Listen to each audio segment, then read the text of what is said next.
He didn't raise his voice, he didn't bang his fist, he didn't make threats. And yet, the room fell silent the moment he entered. It's not always the loudest man who holds the power. Often, it's the one whose thoughts you cannot read, the one who says little, the one who watches. Power isn't always a sword sometimes. It's a shadow. History remembers tyrants who screamed, who marched, who declared war from balconies, but the ones who ruled longest spoke the least.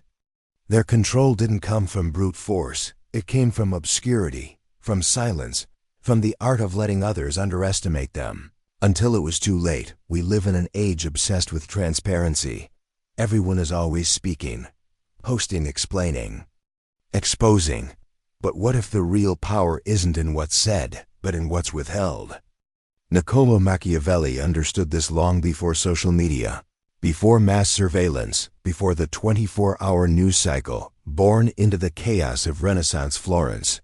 A city gripped by conspiracies, betrayal, and shifting alliances. Machiavelli didn't study politics the way a philosopher might study ideal societies. He studied it like a spy in enemy territory, observing every smile, every silence, every reversal. And what he found was unnerving: that humans aren't guided by truth.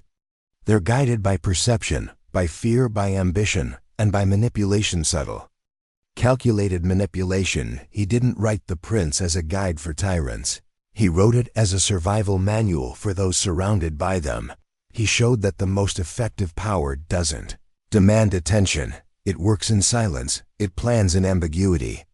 And when it strikes, it's already too late to resist. The question isn't whether you want to manipulate others. The real question is, how many people are already manipulating you, and you don't even know it? In this video, we'll explore the 11 tactics Machiavelli used to master manipulation, tactics that still shape how governments control, how businesses influence, how media distracts, and how the powerful stay just out of reach. Because in a world ruled by noise, the most dangerous weapon is the one no one hears coming. Power rarely looks like power. It looks like charity, like virtue, like a smile. But the most effective power isn't in threats. It's in illusions. Machiavelli saw this more clearly than most living in Renaissance Florence, an era of bloodshed. Wrapped in beauty, he watched men rise through loyalty and fall by it.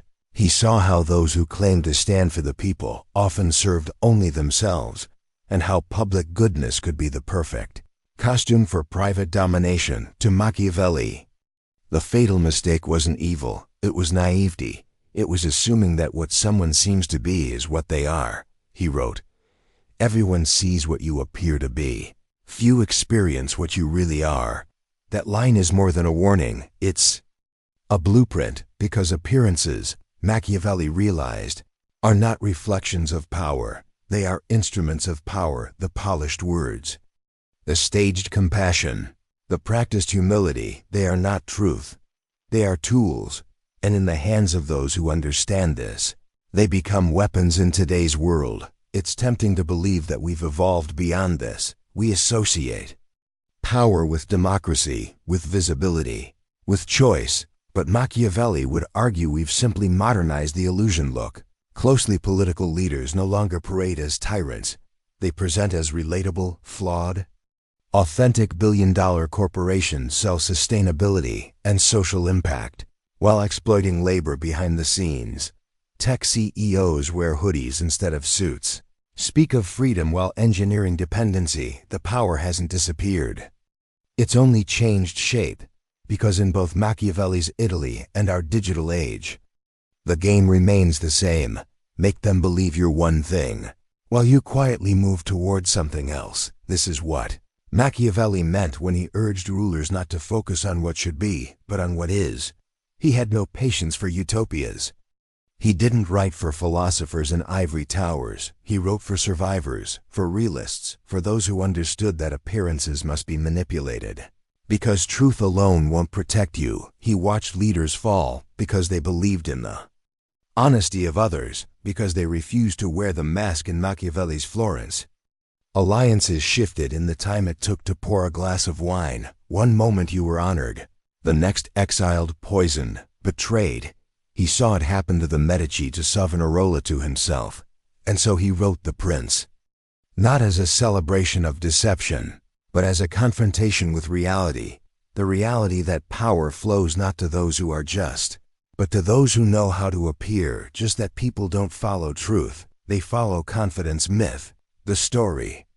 They want to believe, and those who master that story rule. We see this everywhere now, in headlines, in hashtags, in branding. The new princes are no longer on thrones, they're on screens. But the tactic is ancient. Say one thing, do another, promise everything, deliver what serves you, project kindness, wield control. What Machiavelli revealed is not that power is evil, but that it is never what it pretends to be. And if you can understand that, if you can learn to read past the mask, then you gain the one advantage most people never do. You begin to see the game while others are still playing it, because once you realize power doesn't look like power, you stop being fooled by the ones who wear it best. If people know what you want, they can stop you. That was Machiavelli's first and most essential insight into power. Never make your goals obvious. Once others see where you're headed, they will either block you, imitate you, or destroy you. Transparency, in the world of power, is not noble. It's suicidal. Machiavelli lived in an era where a misplaced word could cost you your life, where trust was currency, and betrayal was common as breath. In The Prince, he does not advise cruelty for cruelty's sake. He warns that in a world governed by perception and rivalry, those who reveal too much invite ruin. So, what did he recommend instead? Obscurity, distraction, silence. If the destination is important, the path must be hidden. Consider Julius Caesar before he crossed the Rubicon. He played the role of a dutiful servant of the Roman Senate. He smiled, he reassured, he concealed, but all the while, he was calculating, waiting. The day he finally marched on Rome, he wasn't declaring rebellion, he was unveiling what had been hidden for years, and by then, it was too late to stop him. Or look at Napoleon. He dazzled the public with reforms and progress, while quietly rewriting France's political structure under his control. He offered hope, but plotted empire. He didn't seize power with blunt declarations, he built trust, then used it to make his final move. Even in our modern world, the tactic survives in quieter forms. Steve Jobs, during the development of the iPhone, lied repeatedly in public interviews, insisting that Apple wasn't interested in mobile phones, all while secretly building a revolutionary device behind closed doors. Why? Because premature exposure invites competition. Delay the reveal, and you keep control. The strategy is always the same. Buy time with misdirection. Cloak your ambitions in normalcy. If your plan is disruptive, don't announce it, let it arrive. Already in motion in politics, entire careers are built on this tactic. A candidate campaigns with generic promises, all while harboring policies far more radical than their voters suspect. And when those policies finally emerge, they are presented as necessary adaptations, not as the original plan they always were. This is not accidental, it's strategic. Because once your intention is public, it becomes vulnerable. It can be twisted, attacked, mocked. But if it's unknown, if your opponents cannot define it, they cannot organize against it, you remain fluid, adaptable. You move while others guess. To Machiavelli, this was not deception, it was survival. The world, he believed, is filled with people who will act against your interests the moment they understand them. So let them misunderstand. Let them underestimate. Let them believe you are something smaller than you are, until you are too big to stop. This tactic is not just about manipulation. It's about protection. Because in a world where everyone is watching, the most powerful move is to vanish behind a smile. So ask yourself, what have you revealed that others now hold against you? What goals have you exposed that are now being quietly dismantled behind your back? Disguise isn't dishonesty, it's discipline. It's the art of knowing when to speak, and when silence is your strongest ally, because the truth is only useful when it's no longer a threat. Sometimes, The best lie begins with the truth. Machiavelli understood something few dare to admit. Honesty, in small doses, is one of the most potent tools in manipulation, not because it reveals your character, but because it conceals your strategy. When people hear the truth from you, even once, they begin to trust everything else that follows, and that's where control begins. This is what Machiavelli called selective honesty, the ability to offer just enough truth to appear trustworthy, while keeping your deeper motives hidden. It's not deception through falsehood, it's deception through precision, because the most dangerous manipulators are not compulsive liars, they're disciplined truth-tellers. History is full of examples. In 1499, Cesare Borgia, figure Machiavelli greatly admired, faced rebellion from a disloyal governor. He promised the man safety, peace, a seat at the table, and when the man finally arrived under that promise of trust, Borgia had him executed brutally publicly. But here's the Machiavellian twist. The offer of peace was not entirely false. It was delivered in good faith, just not for that man. It was a message to the rest. Obey, and you live. Resist, and you vanish. That one act of selective honesty followed by ruthless enforcement dismantled further rebellion. The people feared him. Yes, but more importantly, they believed he meant what he said. In the modern world, the tactic is no less alive. A tech company might openly disclose a flaw in their product. This seems admirable, transparent, even, but underneath that confession is a hidden mechanism. By admitting one small error, they divert attention from far deeper ones. They purchase goodwill with a carefully chosen sacrifice. We fall for this every day. A politician who admits mistakes suddenly appears human, relatable, honest, but the admission is strategic. It's scripted, it's safe, and behind the curtain, the real manipulations continue, untouched and unnoticed, because selective honesty isn't about being genuine. It's about creating credibility. Once you've built that credibility, people begin to fill in the blanks for you. They assume your motives are pure. They ignore red flags. They defend you, even from the truth. Machiavelli saw that once trust is established, it becomes a shield. A liar with a good reputation can cause far more damage than a truth-teller with none. And the easiest way to build that reputation? Tell a truth that costs you nothing and collect the loyalty it buys. So what does this mean for those trying to navigate a world of hidden agendas? It means never assuming honesty equals safety. It means learning to ask, why was that truth told? Who benefits from it? And what remains unspoken? Because in the theater of manipulation, the truth is often the bait, and once you've swallowed it, the hook is already in. To survive in Machiavelli's world and in ours, you must stop rewarding sincerity at face value. Instead, measure honesty, not by its presence, but by its purpose, because when a skilled manipulator tells you the truth, it's rarely the whole truth. People don't care about your success. They care about how your success serves them. Machiavelli didn't hate humanity. He simply observed it without illusion in his eyes. The most reliable motive was not virtue, not morality, not even loyalty. It was self-interest. People may sing the praises of justice or sacrifice, but beneath those songs lies a simple question. What do I get from this? This is not cynicism. It's strategy to manipulate effectively. You don't demand obedience, you inspire alignment, and the most efficient way to align others to your cause is to make them believe it's theirs. To win the prince, Machiavelli repeatedly emphasized the importance of giving people something to gain. He warned rulers not to expect gratitude or nobility from their subjects. Instead, he urged them to build policies, alliances, and decisions that appear to serve the public good, even if the true goal is the expansion of their own power. Why? Because when people feel personally invested, they don't question the plan. They defend it. Look at history. Julius Caesar didn't rise by force alone. He promised the Roman people land, reform, and glory. Whether he intended to deliver or not was irrelevant. The belief that he would was enough to win their undying support. even as he dismantled the republic beneath their feet. Or take the American advertising industry of the 20th century. The pioneers of persuasion, Edward Bernays among them, didn't tell people what to buy, they linked products to desire. A car wasn't just a machine, it was a symbol of freedom.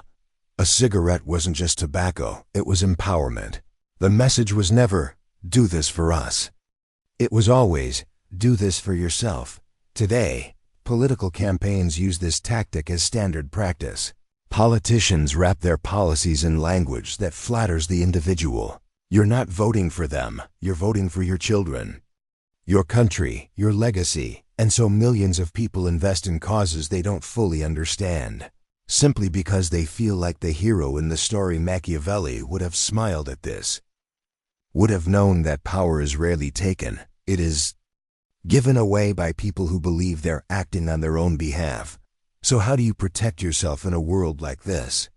Start by watching for the moment when someone stops talking about themselves and starts talking about you. Beware of those who mirror your values too perfectly, who offer just enough flattery to bypass your logic, because manipulation often doesn't sound like a command, it sounds like a compliment. Machiavelli teaches us that the most effective strategy is not domination, but invitation.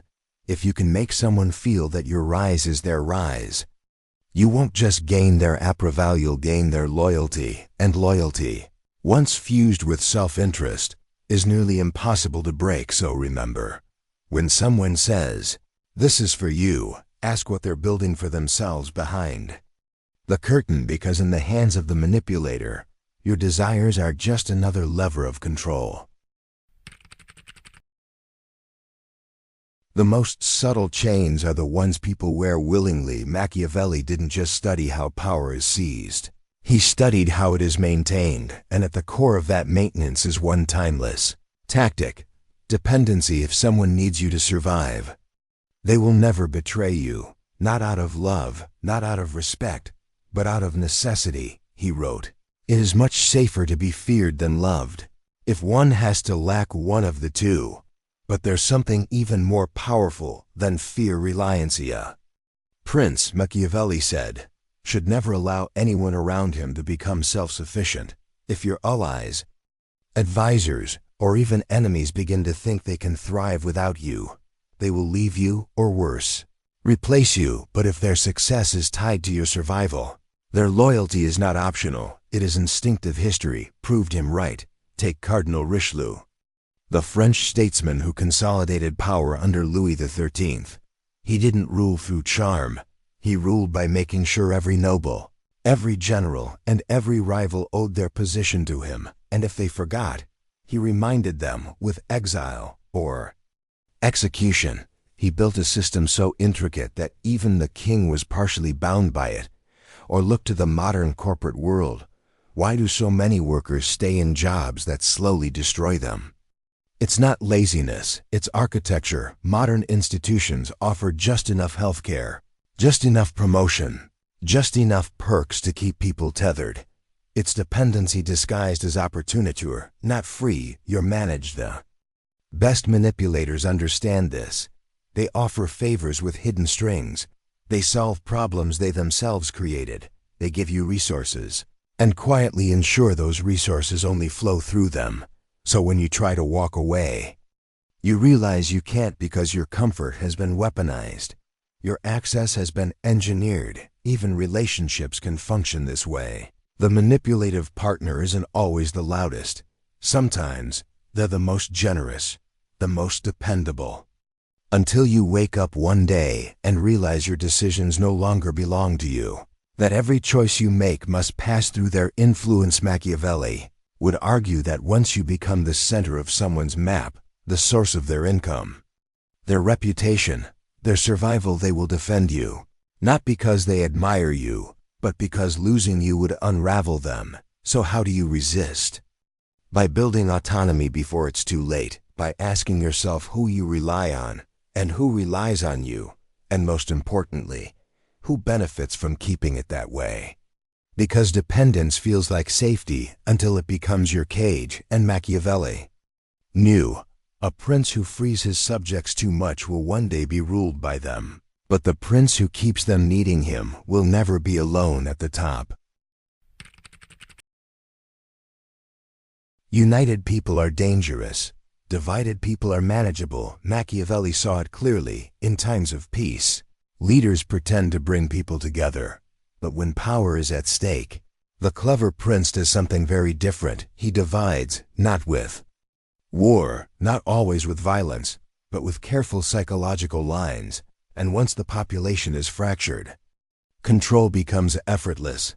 This is not a strategy born from cruelty. It is born from realism. If you keep people fighting each other, they forget to fight you in the prince. Machiavelli warns rulers to avoid situations where the people become too unified or powerful, because once people realize they have a shared interest, they become difficult to manipulate. But if you pit group against group, class against class, ideology against ideology, region against region, you remain the only point of stability in the chaos. He wasn't theorizing in a vacuum. This was 16th century Florence, a labyrinth of competing families, city-states, foreign powers, and economic factions. In this fractured world, the leaders who lasted weren't the ones who promised unity. They were the ones who weaponized division. And today, we see it every time a political party blames the other side for everything. Every time media pundits inflame a tribal outrage. Every time corporations manufacture culture wars to keep the public distracted from exploitation. Because here's the truth Machiavelli understood. It's hard to revolt when you're too busy arguing with your neighbor. It's not just politics, it's personal. In companies, a boss might subtly favor one team over another, not to be unfair, but to keep both sides seeking approval. In relationships, a manipulator may isolate their partner from friends or family, because dependency is easier when there's no outside influence. This tactic thrives in the digital world. Social platforms profit from division. The algorithm doesn't show you balance. It shows you rage. It gives you enemies. It teaches you to see the world through a narrow lens, so your anger is focused sideways, never upward. Machiavelli would see the brilliance in this. He would understand that if people are kept in constant tension, they don't organize, they don't think clearly, they just defend their side and unknowingly strengthen the one pulling the strings behind the curtain. So, what's the antidote? Awareness, connection, the ability to look past false divisions and ask, who benefits from our conflict? Because every time you attack someone who disagrees with you, you're giving power to someone who wants you distracted. Every time you dismiss another group as the problem, you lose the bigger picture. And Machiavelli would remind you that true master of manipulation doesn't need to destroy the people, he just needs to convince them to destroy each other. Facts are powerless without a story. This is the manipulation most people never see, because they believe truth is enough. They think if the facts are on their side, they'll win the argument. They forget that in the theater of power, facts are just props. What matters is the script. Machiavelli understood this centuries before the rise of modern media. In The Prince, he warned that a ruler should never rely solely on being good or just. He must appear that way. Perception outweighs substance. The masses do not investigate, they react. And how do you shape perception? Not by controlling the facts, but by framing them. Consider this. Two leaders face the same crisis. One says, "We are under attack." The other says, "We are adapting to change." Same event, different story. One creates fear, the other creates hope. But both control the people, not with lies, but with narratives. History repeats this pattern. When Julius Caesar returned from Gaul, he didn't just announce victory. He told the Senate he was saving the Republic. When Napoleon crowned himself emperor, he claimed it was to protect the revolution. When governments go to war, they invoke freedom, justice, peace regardless of the bodies left behind. And in our time, think of corporate rebrands. A company isn't laying off 10,000 workers. It's streamlining to improve efficiency. Politicians don't break promises, they pivot. Surveillance programs aren't invasions of privacy, they're national Security measures. Every fact is wrapped in a story designed to shape your emotional reaction before your logic has a chance to speak. This is narrative control, and it is far more powerful than censorship, because when you control the narrative, people will ignore contradicting facts. They will even defend lies, if those lies fit the story they want to believe. That's how propaganda works. That's how ideology survives, and that's how power becomes invisible. Machiavelli would see this not as corruption, but as art. He would argue, why fight the facts when you can simply frame them? So what can you do? Listen not only to what is said, but how it's said. Ask who benefits from the emotional tone. Look at what's left out, not just what's included, and most importantly, compare the story to the structure. Because often, the more beautiful the narrative, the more brutal the reality behind it. Control of facts is temporary. Control of meaning lasts forever. And Machiavelli's advice still echoes. If you wish to lead or to protect yourself from being led, don't chase the truth, learn how the truth is told. The greatest power is the kind no one sees coming. Machiavelli believed that true strength should be hidden, never flaunted, because when you appear too powerful, you trigger fear, and fear invites resistance. But if you look small, fragile, even foolish, you're ignored, underestimated, overlooked. And that's exactly when you strike. He observed that wolves don't always snarl. Some watch silently from the woods, waiting for their prey to grow comfortable in the prince. He advised leaders to be like the fox and the lion, cunning enough to avoid traps, strong enough to crush enemies, but wise enough to never reveal which they are until it's too late. History is filled with examples of this tactic in action. Julius Caesar played the loyal servant to the Roman Republic until the moment he crossed the Rubicon. That single move reshaped an empire. But he made no bold declarations beforehand, just quiet positioning. Abraham Lincoln, widely remembered for his moral clarity, was in reality a master of timing. He delayed issuing the Emancipation Proclamation until it would yield the greatest strategic impact, not just moral impact. Even in warfare, the best generals often pretend to retreat, drawing enemies into traps. The illusion of weakness is a psychological weapon. It disarms opponents by making them feel safe, right before they're outmaneuvered. In modern life, the principle still applies. A negotiator might feign uncertainty to get better terms. A CEO might play modest to lower expectations. A revolutionary idea might be dressed in humor or humility until it reaches critical mass. The manipulator who understands this never argues, never raises their voice, never threatens. They play the long game, and their strength grows unnoticed until it no longer needs permission to exist. This tactic works because it leverages two things: human ego. People want to feel superior. Human blindness. We trust appearances more than patterns. When you appear weak, people relax. They reveal themselves. They show you where to strike. And by the time they realize your strength, it's already too late. So how do you apply this? You stay quiet when they expect noise. You let others take credit.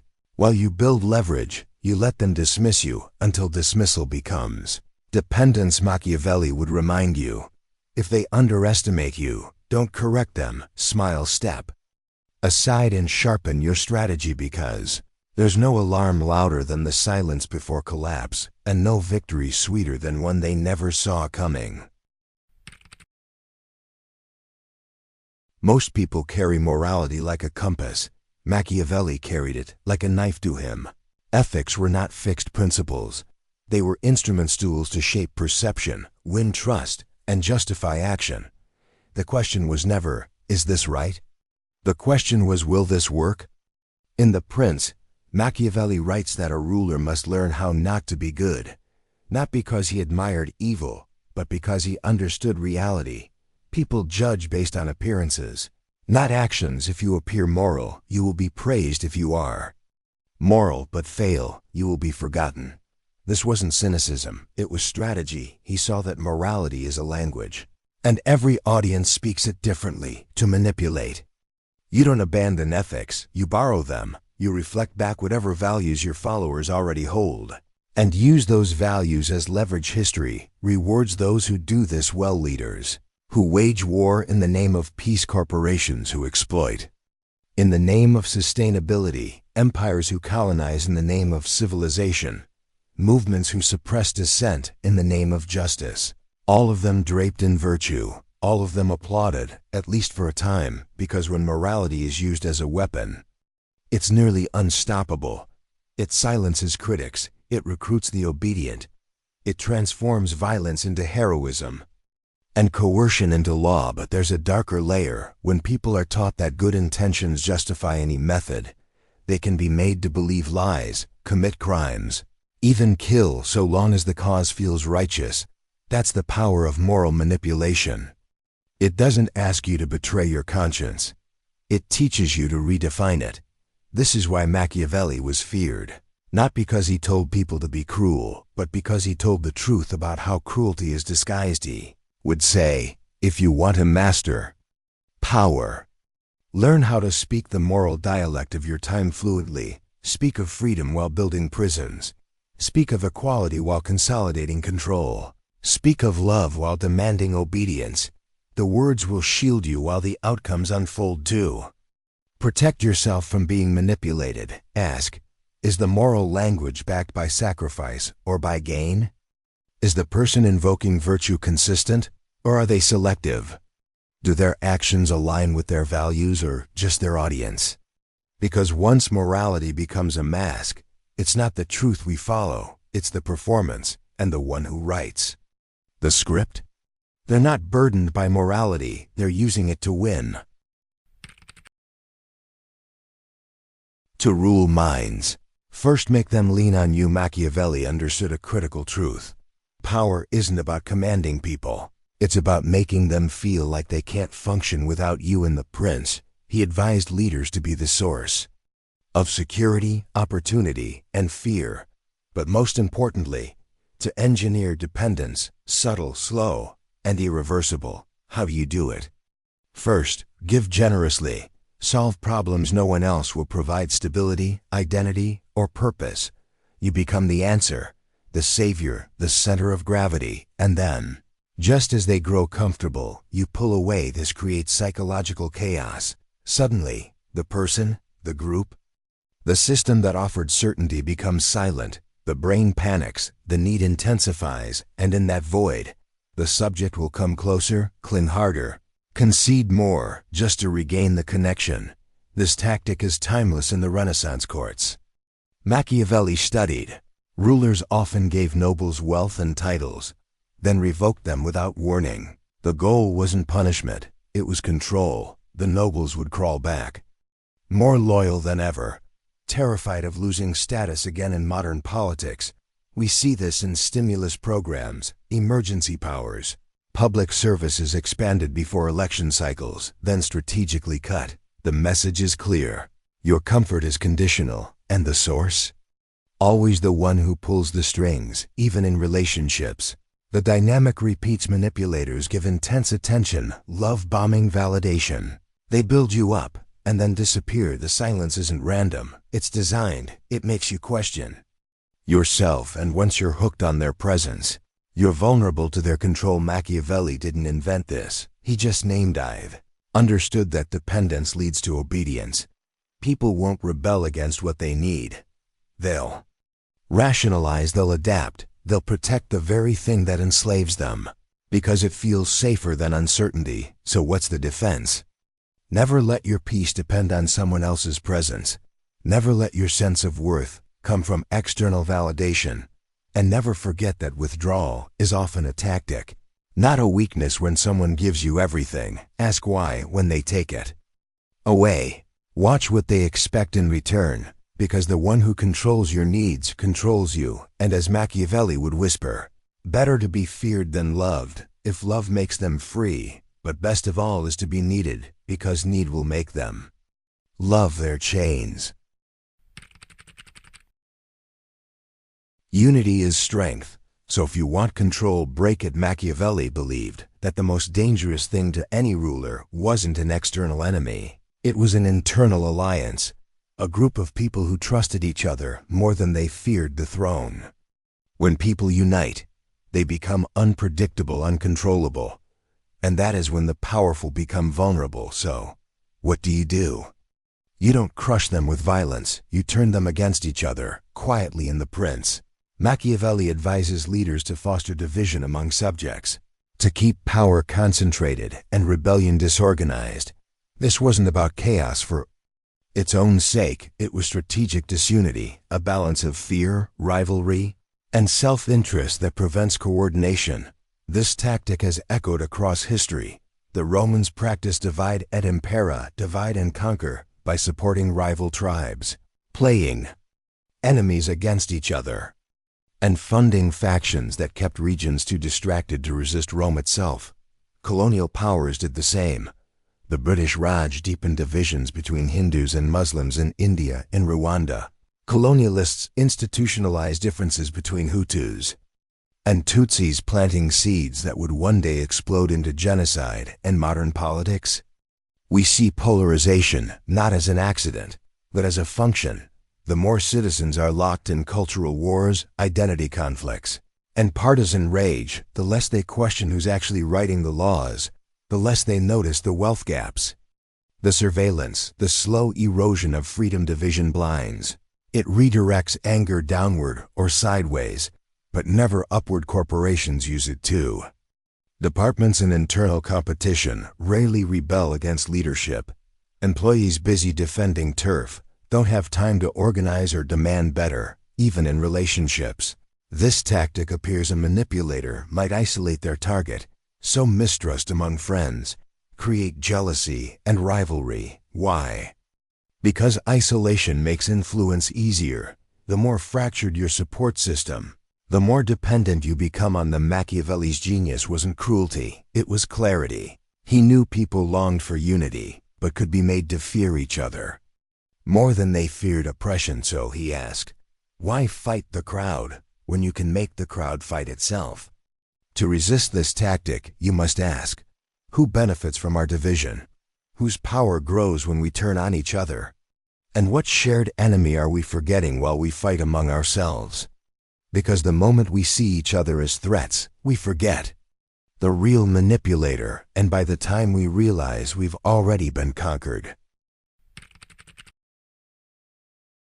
Retreat is comfort, and comfort is weakness. Machiavelli admired boldness, not for its drama, but for its utility. He believed that the most decisive moves in power require one terrifying principle: eliminate your way back. He called it necessity. And necessity, in his mind, created clarity. When you leave no exit, no escape plan, no second option, your only choice is forward. Reluctance dies, courage awakens, and fear, when trapped, turns to precision. This idea lives in the story of Julius Caesar. When Caesar crossed the Rubicon, he did so knowing it was illegal, irreversible, and would ignite civil war. But he also knew something else. Had he hesitated, had he returned to Rome as a citizen and not a conqueror, he would have been destroyed. So he burned the bridge, figuratively and literally, and he won. Machiavelli saw that power often belongs not to the most brilliant, but to the most committed, the one who takes a position so strongly, so definitively, that compromise becomes impossible in warfare. This tactic is ancient. Commanders sometimes destroyed their own ships after landing on foreign shores. The message to their soldiers was simple: win or die. The clarity it brought turned fear into ferocity. But in manipulation, the same rule applies. A manipulator may act like they're offering choices, flexibility, escape, but in truth, they remove those options slowly, emotionally, politically. Socially, they corner their target until that person internalizes the logic: I have no way out, I must obey. And the manipulator? They've already committed, they've already cut ties, sacrificed alternatives, crossed a line that cannot be uncrossed even in business. This strategy persists. Entrepreneurs who quit their jobs and invest their last dollar in a vision often outperform those who hedge their bets. They aren't smarter, they're desperate. And desperation, used intentionally, can become invincible. Machiavelli would say, if you leave yourself an escape, you'll use it, but if you destroy the path behind you, you'll discover parts of yourself you never knew existed. So what's the warning? Be careful who pushes you into corners. Be wary of those who seem overly committed, for they've likely already made a sacrifice you haven't. And most importantly, know when you must burn your own bridge, not for recklessness, but for clarity. For transformation, because once you commit past the point of no return, something happens. The game changes, the mask falls, and power, the real kind, emerges. You've seen the tactics, the masks, the lies wrapped in smiles. The power moves hiding behind charm and charity, and maybe now, the world looks different. That's the point. Machiavelli never told us how the world should be. He told us how it is. And in doing so, he handed us a choice. You can wish for honesty or prepare for deception. You can hope people mean what they say or study the gap between word and behavior. You can trust blindly or observe deliberately. The truth is unsettling. Most manipulation doesn't look like manipulation. It looks like confidence, like kindness, like logic. The most dangerous lies aren't loud. They're reasonable, familiar, reassuring, and that's why they work. But here's the paradox. Machiavelli wasn't a villain. He was a mirror. He showed us that manipulation isn't evil. It's a language. One that every system, every ruler, every influencer consciously or unconsciously learns to speak. Some use it to dominate. Some use it to survive. But if you ignore it, you don't escape it. You simply become its victim. So what now? Start noticing. Noticing is power. Watch how people answer questions they don't want to answer. Watch for emotional overreactions to small accusations. Watch for shifting loyalties, vague intentions, and flattering words delivered just a little too early. And more importantly, watch yourself, because we all manipulate, we all wear masks, and we all have moments where we choose advantage over honesty. The goal isn't purity, it's awareness, because once you're aware, you're not naive. And once you're not naive, you can't be controlled the same way. The world won't get more honest, but you can get more dangerous, not by becoming a liar, but by becoming fluent in lies, not by hurting others, but by making sure they never hurt you the same way again. Machiavelli never promised peace. He offered something more useful, vision, to see the battlefield while others dream of gardens, to understand the game without needing to cheat. And in the end, he left us with this final lesson. You don't have to manipulate to win, but you do have to understand manipulation, because those who know the game play it, and those who don't get played leave. A comment below what part resonated most with you. Or better yet, what did you feel but didn't expect to? And if you know someone who's been underestimated too long, share this with them. Because in a world obsessed with volume, the ones who whisper with weight are the ones truly remembered. Stay sharp, stay unreadable, and I'll see you in the next one.